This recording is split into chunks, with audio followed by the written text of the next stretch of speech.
my New York City solo concert debut.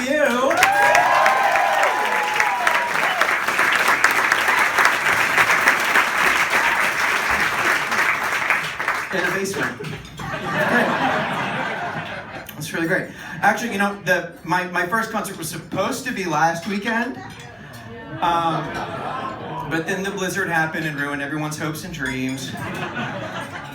It was actually a real bummer. So many people were here to see the show last week that obviously weren't able to go, and a lot of them wanted to exchange their tickets to come tonight, but believe it or not, there was like one ticket left for tonight because it was already completely sold out.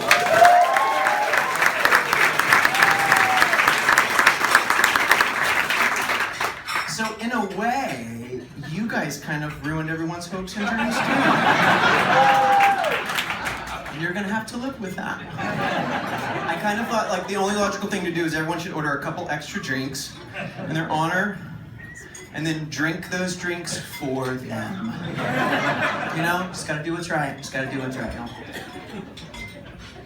So I know this is gonna come as a total shock to you guys, but the title of that first song is called "I'm Alive."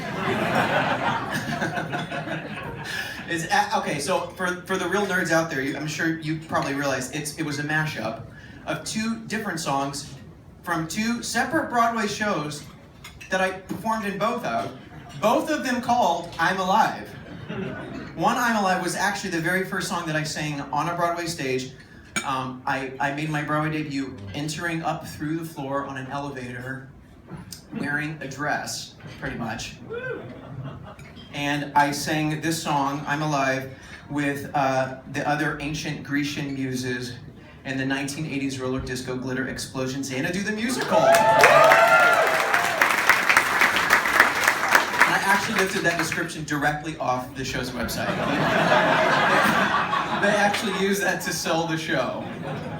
Is it working? The other "I'm Alive" is from Next to Normal, a really wonderful song.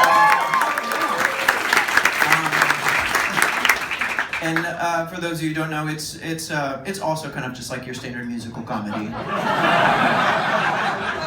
about a schizophrenic, suicidal, bipolar housewife, and I played her teenage son who's actually been dead for 17 years. So doing a mashup between that show and Xanadu, the 1980s roller disco glitter explosion, just seemed like the right thing to do. Once again, just doing what's right, you know? I'm very happy to say that tonight is a little bit of a Next to Normal reunion, because this is the Next to Normal band on stage with me tonight. And Lisa and Charlie, we're all on that crazy jungle gym set with me every night. So it's really awesome, and I feel really lucky to have them up here with me tonight. This is also Kaylee Greenwood singing backup vocals for us. It's actually kind of like the second Next to Normal reunion of sorts. A couple of months ago, the Broadway cast, we were all invited down to Buenos Aires to do a concert version of the show with the Argentinian cast of Next to Normal, Casi Normales, because for some reason, Next to Normal is the most popular show to ever hit Argentina. It has been playing there for the last 5 seasons. There's some dark people down there. We had fun though. I mean, it was kind of part of a cultural exchange thing. So we did some events at the American Embassy. I got to stand on Evita's balcony, or Madonna's balcony, as I like to call it. And we did these like Q&A panels with different student groups in the region. And we were doing one day down there, the whole cast, and somebody asked us the question, the most popular question I ever get when I do these kinds of things, which is, what is your dream role? And most of the time I answer it, and I think most actors answer it the same way, and it goes something kind of like this. Well, if I had to say anything, it would probably be a role that hasn't been written yet. Thank you. It's like this very beauty queen thing, which I think is weird, but I think there's a little truth. I think there's a little truth to it, but because who wouldn't want like a new Broadway show written for them? But I think most of us say it because you just don't want to be like that crazy, desperate actor person who was like, "What's my dream role?" The Phantom. Dream role. Like, that is not cool. And so we normally just give these kind of bullshit answers. But I do not know what came over me. I don't know if it was like getting to revisit the Next Normal material, which I just think is so good, but there was clearly something in my empanada that day because I was like, lost my mind a little bit, and I was like, you know what, I do have a dream role. Well, dream roles, and it would be any Stephen Sondheim show. Because believe it or not, I've never gotten to do one. Ever. Except for West Side Story, which does not count really in my book. I want like the full, music and lyrics and everything. And so I gave this answer, and I've been thinking about it a lot since then because I don't know, I just feel like musical theater nerds like me kind of became musical theater nerds because of Stephen Sondheim. And I discovered him at a pretty young age. I was like 9 years old, and I went and saw a matinee of Dick Tracy after swim practice one day. And man, I love that movie. And for those of you who don't realize it, Stephen Sondheim wrote all the music in that movie. And when it came out on VHS, I bought it and I watched it over and over and over. And it was not because I was into like gangster films.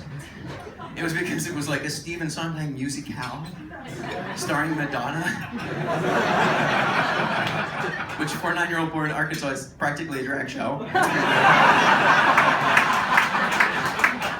So I'd love to sing a song from my dream show of Dick Tracy. This is What Can You Lose?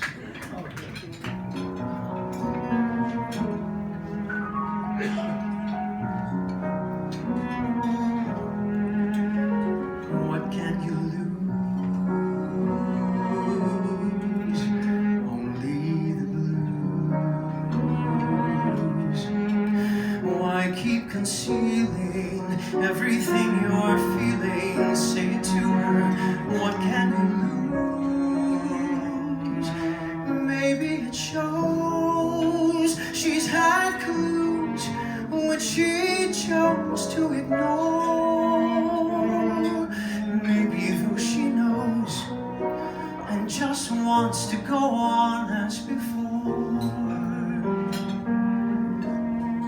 as a friend, nothing more. So she closes the door.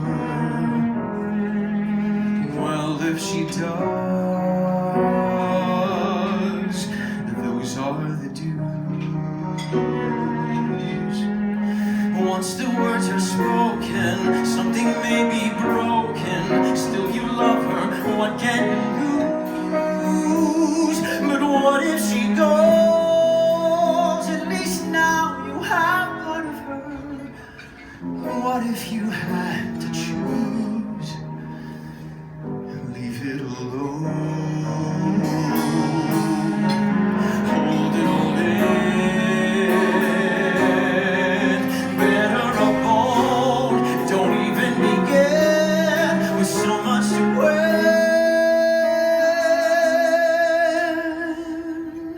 There's too much to lose.